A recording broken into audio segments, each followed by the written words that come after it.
This is the first moment in human history when we have explored any other world for life. We are just beginning. Would you welcome, please, Dr. Carl Sagan.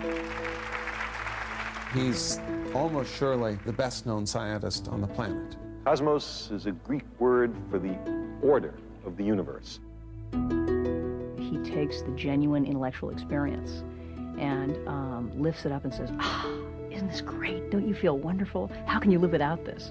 The universe, now newly created, will, billions of years from now, be utterly destroyed. 8.64 billion years long. 10 billion atoms. His greatest service has been in his ability to humanize science and make science accessible and thrilling to the masses. He's often said, when you're in love, you want to tell the world about it. And that's what science is for him. He created his own work. He imagined it, created it, and went into it. He is his image of what he wanted to be.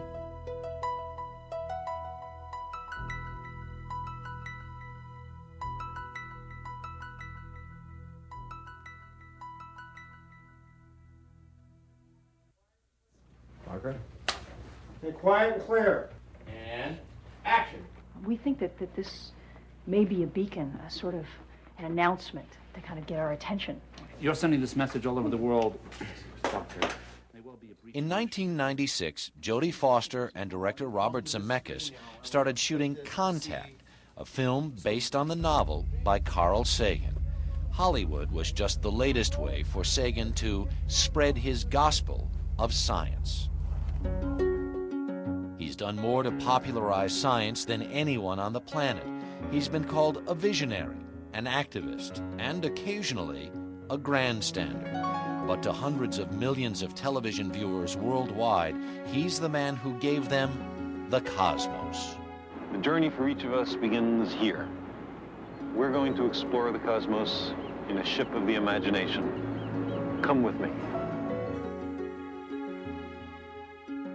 He is also a working scientist in a career on the same trajectory as NASA itself. He's been on board for 30 years of the greatest adventure in history. His combination of hard science and soft sell has won him a Pulitzer, a Grammy, and 3 Emmys, but never a Nobel.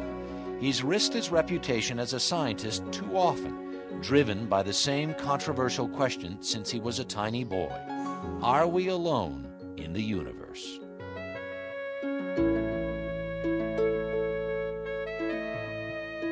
In a small corner of the cosmos in the Bensonhurst section of Brooklyn, New York, Rachel and Samuel Sagan had found each other.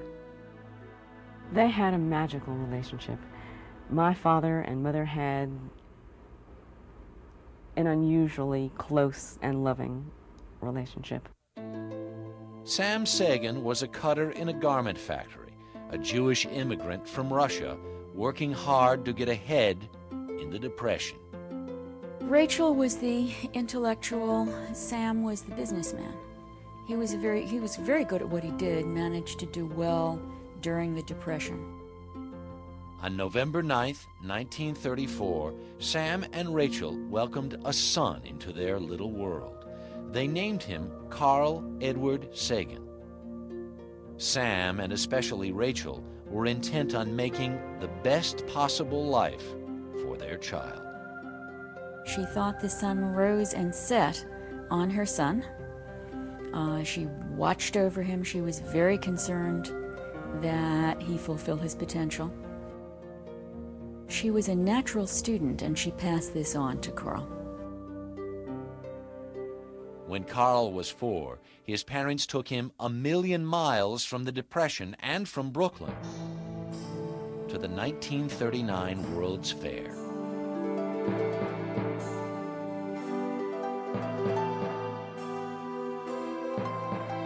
Carl was captivated by this wonderful vision of the future, a world ordered by science, where everything was streamlined and clean and no one was poor. The fair sparked dreams of lights in the sky. More than just fireworks, he was always dreaming of stars. Mother took Carl to the New York Public Library because he wanted to learn about the stars. And he must have been 7 or 8 when he went up to a librarian and asked, can she find him a book having to do with the stars? And she said, sure, Sonny, just a minute, I'll be back. She came back with a book about Clark Gable, Greta Garbo, Hollywood stars. When he finally conveyed what he was after, Carl read an entire book on astronomy in one sitting. In a big bang of consciousness, the scale of the universe opened up for him. If the stars are distant suns, they may have other planets, planets teeming with life. The possibility of there might be life elsewhere charmed him and excited him at a very young age. Another kind of book fired his imagination as well, science fiction. The wildly romantic Mars novels of Edgar Rice Burroughs took Carl to Barsoom, as Mars was known to its inhabitants. On imaginary journeys with his hero John Carter, Carl rode 8-legged Thoths, befriended a 10-foot green giant, and won the hand of the Princess of Helium, Dejah Thoris.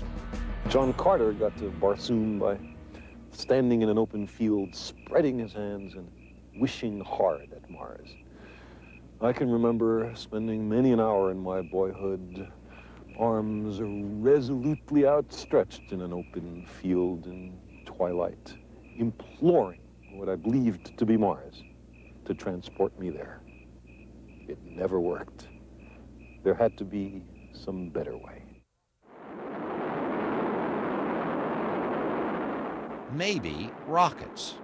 Toward the end of the Second World War, Carl heard about the V-2 rockets that the Germans used to bomb England.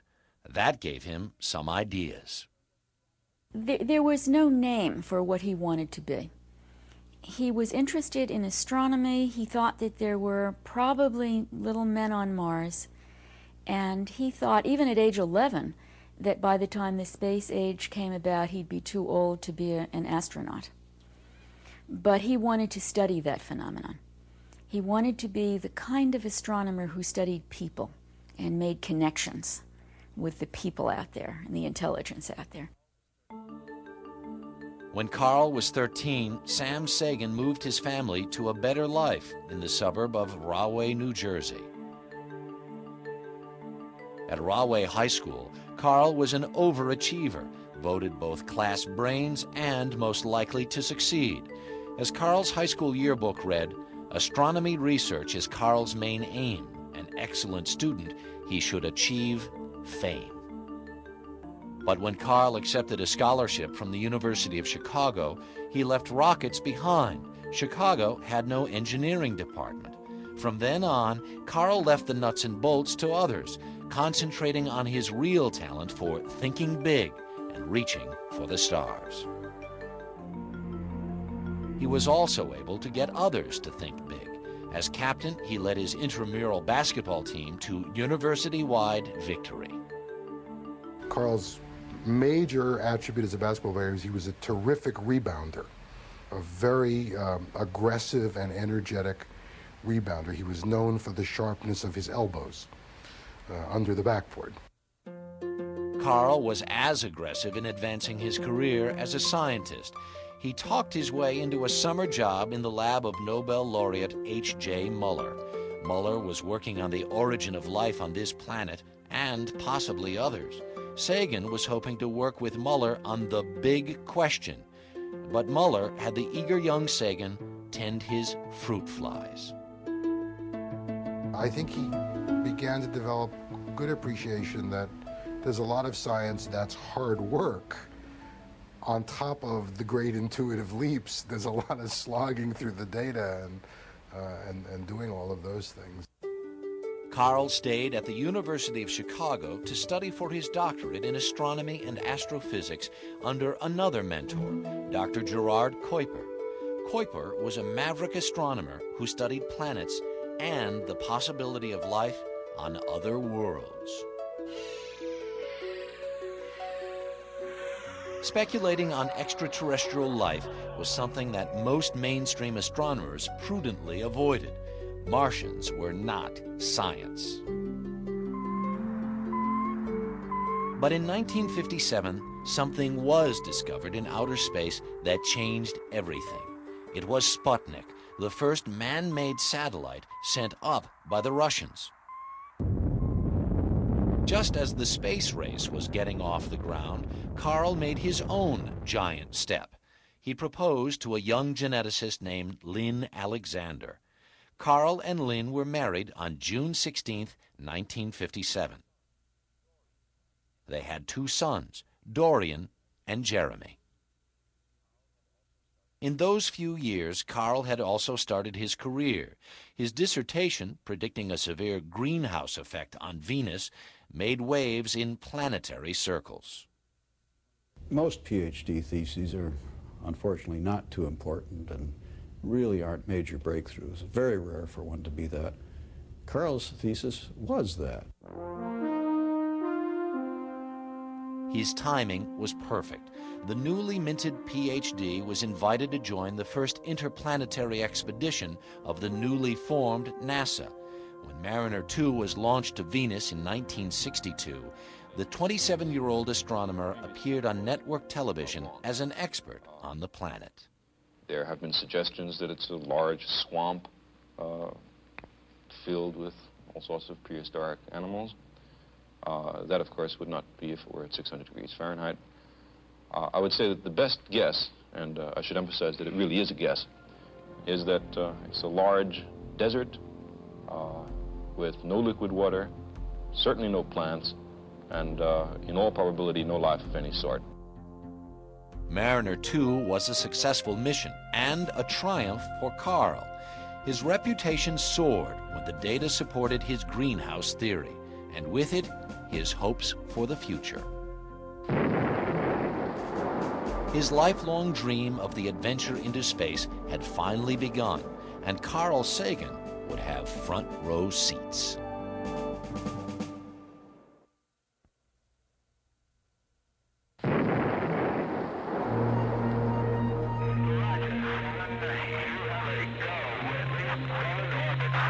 Roger, 0G, and I feel fine. Capsule is turning around.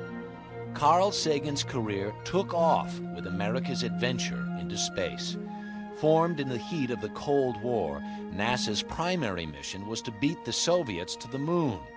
But NASA's scientists were also shooting for the planets, and the young Dr. Sagan was invited to be on board. He was thrilled. As part of NASA's team, Sagan could pursue what had always been his own primary mission, to explore other worlds and look for extraterrestrial life. If we were to find just one example of life elsewhere, for example on Mars, then we would be much more justified in making this grand generalization that life is not restricted to our planet, but is a pervasive component of the universe. The only life he wasn't concentrating on was his own. In 1963, he and Lynn divorced. She took the kids, and he took up an invitation to teach astronomy at Harvard. But when he got there, he found that in a way he was alone. He was working on very frontier, speculative subjects, and there were just not any colleagues there that were working in these same things. 21 pictures were transmitted by Mariner 4, and they raised much of the veil of secrecy that shrouds outer space. Mariner 4, NASA's first probe to Mars, neared the planet in June 1965. Sagan's speculations were finally put to the test.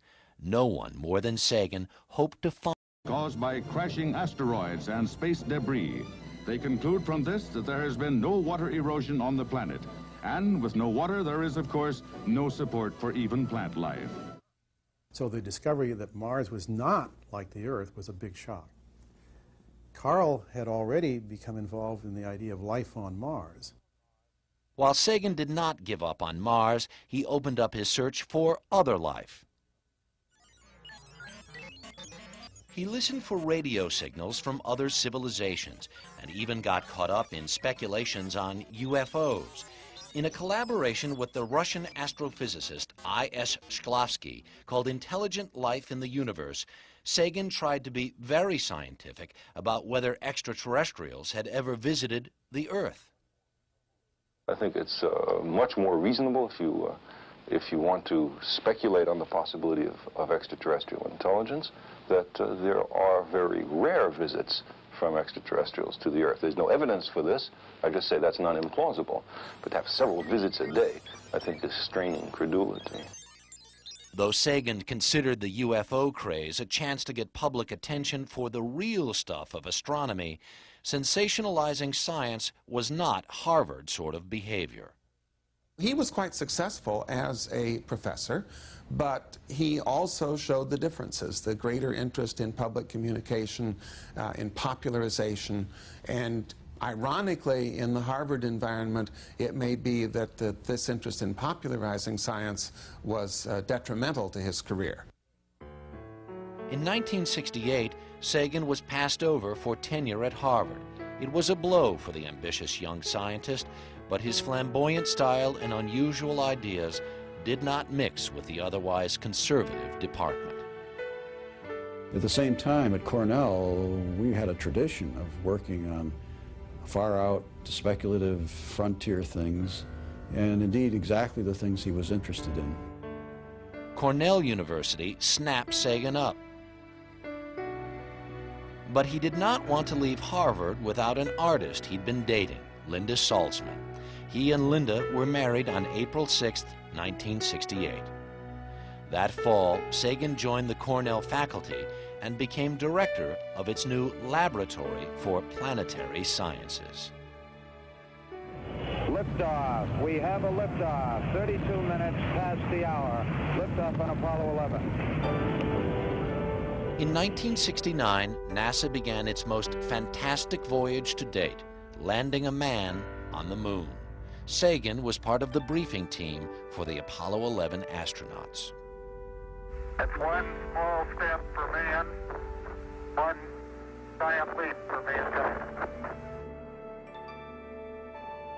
But for the explorers like Sagan, Mariner 9 to Mars was as big a leap. NASA's first craft to orbit Mars showed evidence that Mars had been an active planet, and that it might have had life. They showed giant channels carved by water billions of years ago, but catastrophic floods. It showed great canyons bigger than anything on the Earth. So all of a sudden, it isn't the moon with a little bit of dry ice. It's a planet that had a water history, strong water history, and therefore possibly life. Optimism was running high at NASA when they sent the Pioneer missions to the outer reaches of the solar system and beyond. The agency even agreed to put a galactic greeting on board designed by Carl Sagan.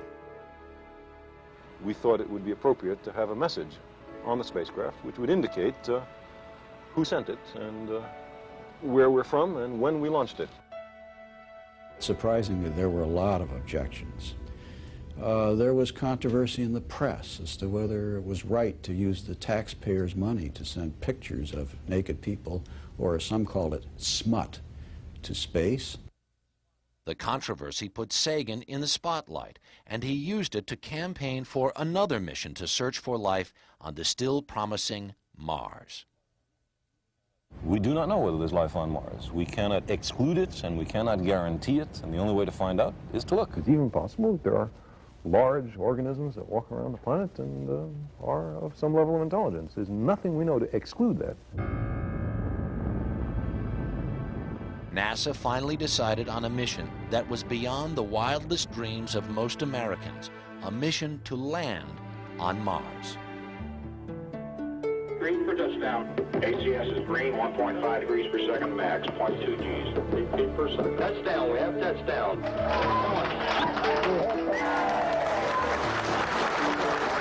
On July 20th, 1976, Viking 1 landed on Mars. It was the first man-made object ever to send pictures from the surface of another planet. Sagan later recounted the excitement of watching Viking pictures come back. Viking's first picture assignment was to photograph its own foot. Viking painted its picture in vertical strokes, line by line, until with enormous relief we saw the footpad securely planted in the Martian soil. This was the first image ever returned from the surface of Mars. The cameras on each Viking lander revealed a kind of rocky desert. Beyond the lander itself, we saw for the first time the landscape of the red planet. It didn't look like an alien world. There were rocks and sand dunes and gently rolling hills, as natural and familiar as any landscape on Earth. It was a giant step for mankind, a fascinating spectacle, but there was still no evidence, not one microbe, of life on Mars. But there could be, and that, for Carl Sagan, was the adventure that as showman of science he would convey to the world in Cosmos.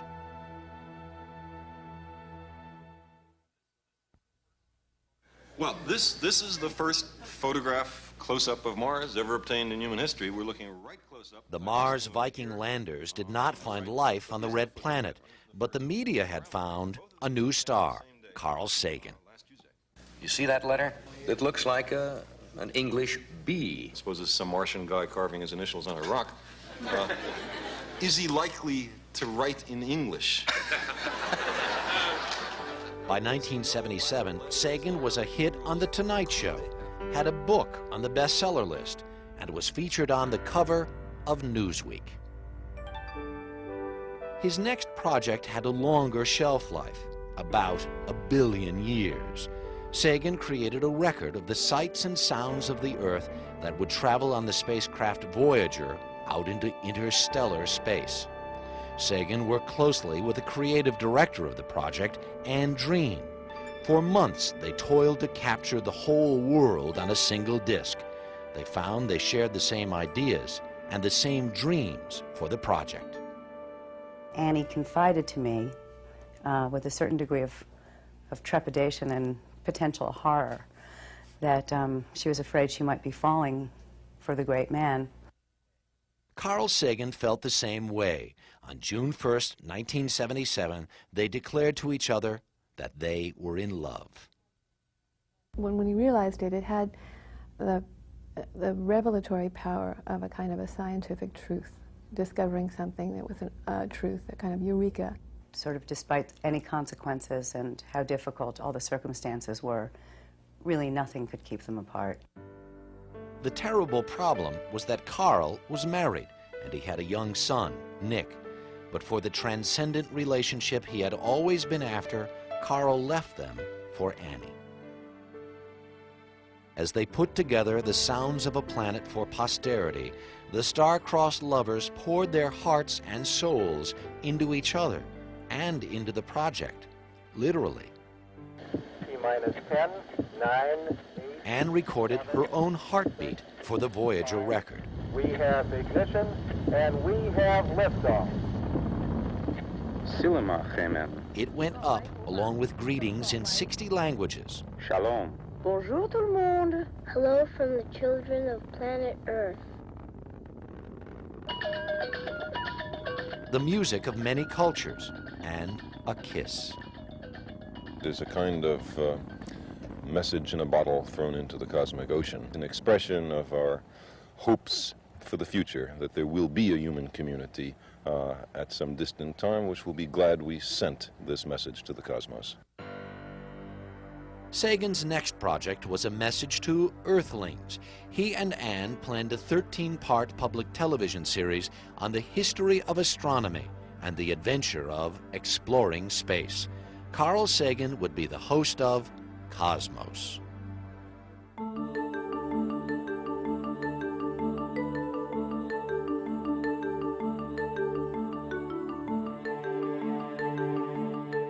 Cosmos took 3 years of filming in over 40 locations in 12 countries, ranging from Egypt to India.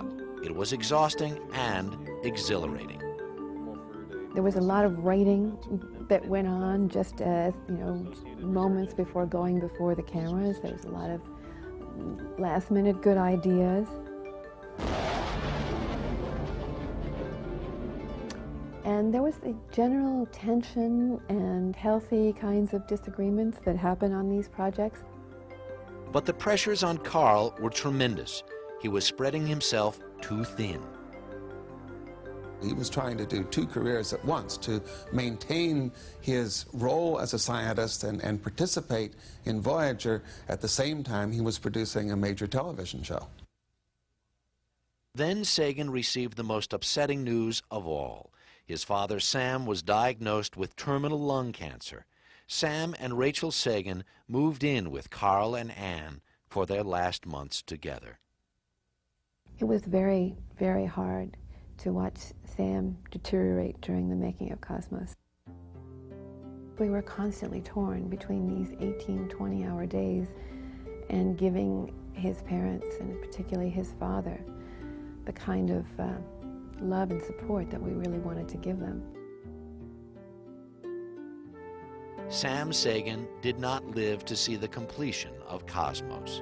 He died in October 1979.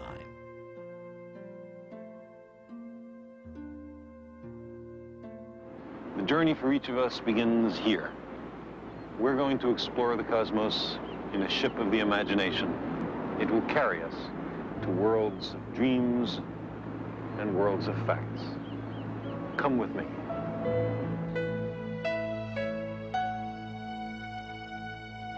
Cosmos finally aired in September 1980. It was a hit, the most successful public television series in history, seen by more than 400 million people around the world.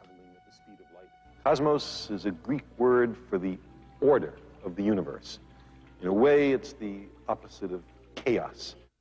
The universe, now newly created, will, billions of years from now, be utterly destroyed. 8.64 billion years long. 10 billion atoms contemplating the evolution of matter. It made Carl Sagan a household name and got him another appearance on The Tonight Show, sort of. The universe is made up of billions and billions of galaxies. Even if you weren't, don't have some singular memory of seeing him for the first time, he sort of is in the lexicon. I think he's kind of become a fixture of Americana. And I think luckily for us, because I know what kind of impact that has on a younger generation. And on myself, just for myself, I knew that there was somebody out there who was talking about his science in a way that I could relate to. Nearly a year after Cosmos had aired, Sagan's long divorce from Linda finally went through. On June 1st, 1981, 4 years after they fell in love, Carl Sagan and Annie Dreen were married.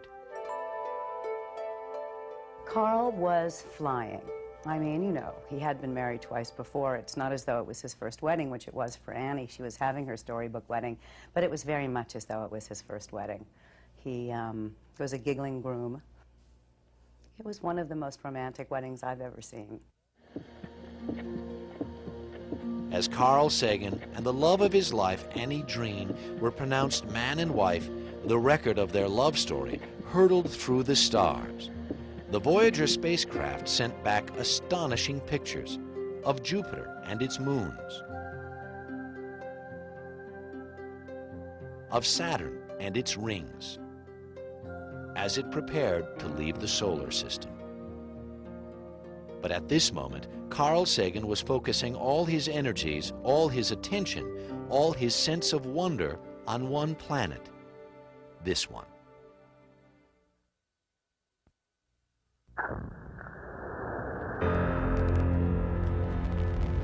The launch of the Space Shuttle Columbia in 1981 marked the end of the golden era. The launch of the Space Shuttle Columbia in 1981 marked the end of the golden era of space exploration. While the shuttle made its extremely expensive orbits of the Earth, NASA had neither the money nor the inclination to plan missions to other worlds. Sagan and his colleagues were livid, but powerless. Shuttle is, they send 3, 5, 7 people up in a tin can, 200 miles up. They go around the Earth for a week and do something. The tomato plants don't grow or something. And then they say, we've done space exploration. That's not space exploration. Space exploration is going to other worlds. Sagan protested NASA's policy, but at the same time, he too had shifted his focus back to Earth. After all Sagan's searching, this was the only planet that was known to have life. And with the birth of his daughter Alexandra in 1982, Sagan became determined to do what he could to protect this fragile world. Then, in March 1983, Sagan's own life was threatened by a toxic appendix. An emergency appendectomy went badly, and Sagan nearly bled to death. The surgeon said, you just have to get him out of here. He's going to die. So we rushed by ambulance to Upstate Medical Center in Syracuse, where they performed a 10-hour operation and saved his life. President Reagan had just given a speech announcing his plan for the Strategic Defense Initiative, or Star Wars. From his bed in the intensive care unit, Carl organized a petition against the program. We thought that the whole concept of Star Wars was going in the wrong direction, because it was going to lead to militarization, which was going to limit the freedom of motion to explore. After success, after celebrity, Carl Sagan had become an activist. His decades of scientific work on other planets made him fear for this one.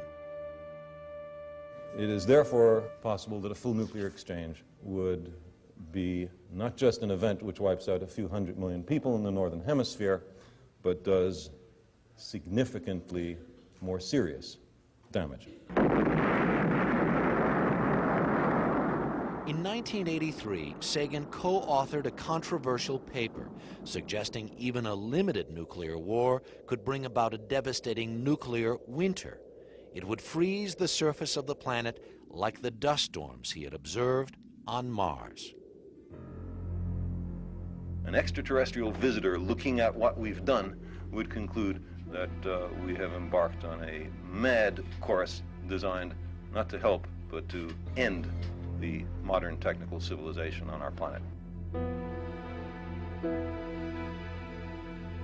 His protest against nuclear weapons even took him to Ground Zero, the Nevada nuclear test site. It is foolish for the United States to continue testing when the Soviet Union has unilaterally, unconditionally stopped underground testing and invited the United States to join. He and Annie were arrested there in 1986. Sagan also traveled around the country and the world speaking out on environmental issues that sprung from his work on other planets. The planet is a unit. No one nation can solve the greenhouse problem alone. You have to stop the production of chlorofluorocarbons. The politicians and the religious leaders and the weapons scientists have been at it for a long time, and they've made a thorough mess of it. I mean, we're in deep trouble. What we fail to do now imperils our children, our grandchildren, our great-grandchildren. In 1991, Annie and Carl received another reason to save the planet, a son, whom they named for Carl's father, Sam. Sagan's concentration on saving the world may have cost him a spot in the scientific mainstream. In 1992, Carl Sagan's nomination for membership in the prestigious National Academy of Sciences was scuttled by a few members. That really hurt, because it was it was a kind of unsolicited punch in the nose. In my opinion, if you examine what's driving these people and what's behind that, it's not really anything to do with his scientific competence or his accomplishments. It's just plain old jealousy. The snub was short-lived. The next year, Sagan received the Academy's highest award, the Public Welfare Medal. It recognized Sagan for a lifetime of work in science and for science. Science is not just a joy, but it's a practical matter. The future of the country, the future of the world depends on the proper and humane use of science and technology. Carl Sagan had done all he could to save science, and science was about to return the favor. Ahead was the challenge of Sagan's life and the thrill of a lifetime.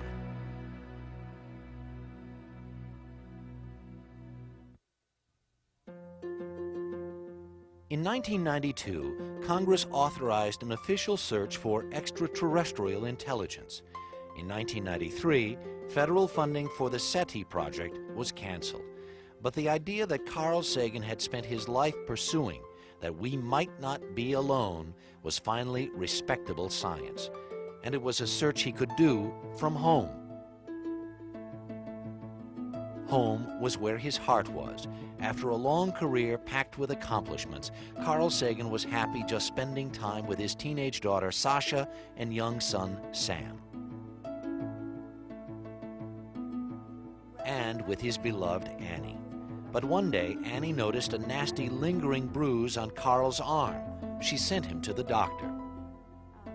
The doctor called me up, Carl was out, and said, we've made the silliest mistake. We've mixed Carl's blood test up with someone else. Because he said, where is Carl? Is he home? I said, no, he's giving a lecture somewhere. He said, oh, well, this is the blood test of someone gravely ill. Couldn't possibly be Carl. A second blood test confirmed the terrible news. Sagan had a rare blood disorder called myelodysplasia. Without a bone marrow transplant, he would be dead in 6 months. He had to find a donor who was a perfect match. His sister was his only shot. We found that although we are the only 2 siblings, we remarkably matched all factors, even some that were not necessary for a successful transplant. We matched everything. So there we were. And so we did a bone marrow transplant. The operation was successful, but very hard on the patient. Everything is, I'm glad to say, just fine. And the new book? New book is coming out in January. It's called, what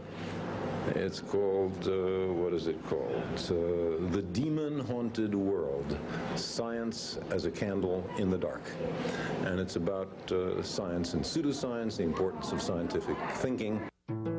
Sagan was not doing as well as he hoped.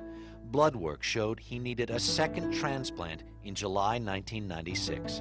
Another grueling procedure kept Carl Sagan in the hospital for weeks.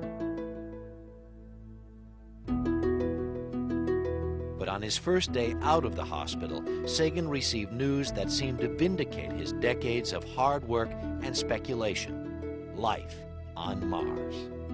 Some of the countries and the world's leading space researchers today laid out the evidence for life on Mars. Its implications are as far-reaching and awe-inspiring as can be imagined. If there's life next door, there could be life anywhere.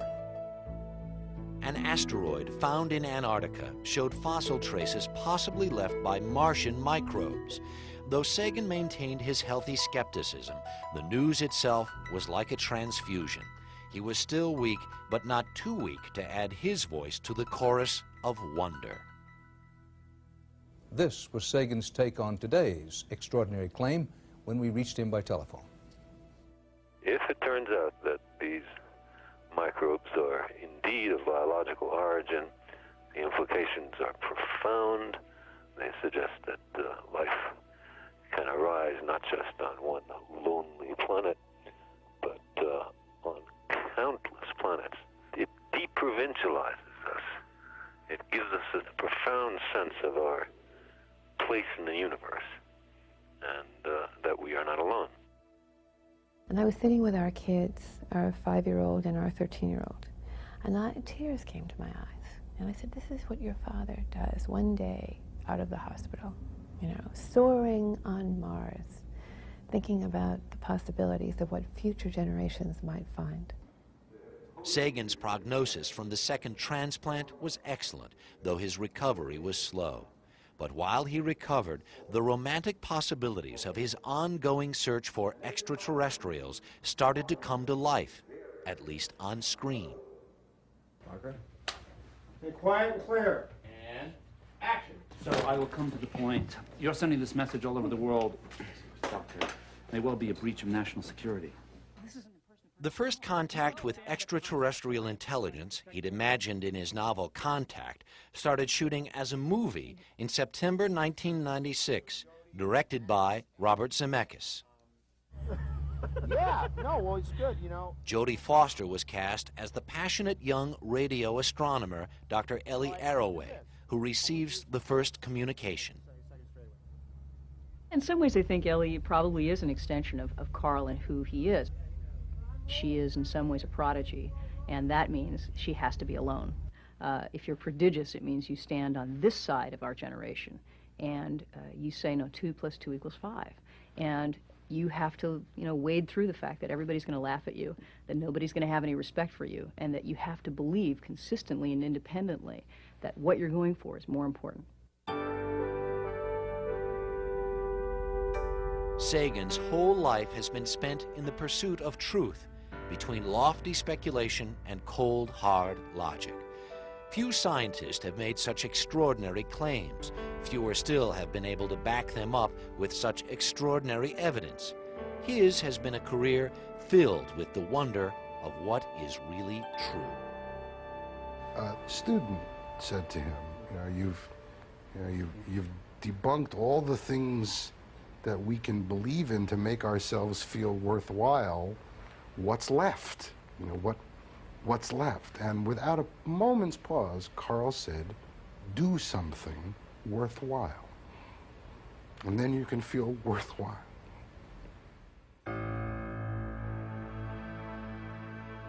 He gives a good name to science because he is so good himself. What he's done is shown the human significance that we are star stuff. We come from atoms, you and I, that originated in part in another star somewhere else. It's a tremendous idea.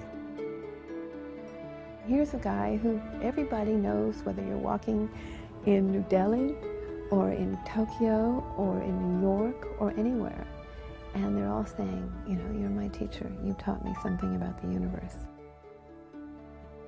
I think, Carl's greatest achievement, as far as I can see, and of course I know very little about all this stuff, and I'm sure a lot of scientists would have very different things to say, but for me is to have illuminated for us just how big and beautiful and enormous and wonderful our universe is.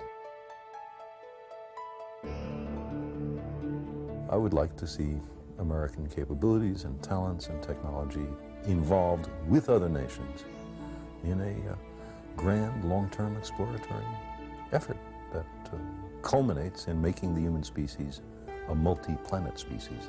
That's, I think, our long-term destiny, if we're not so foolish as to destroy ourselves first.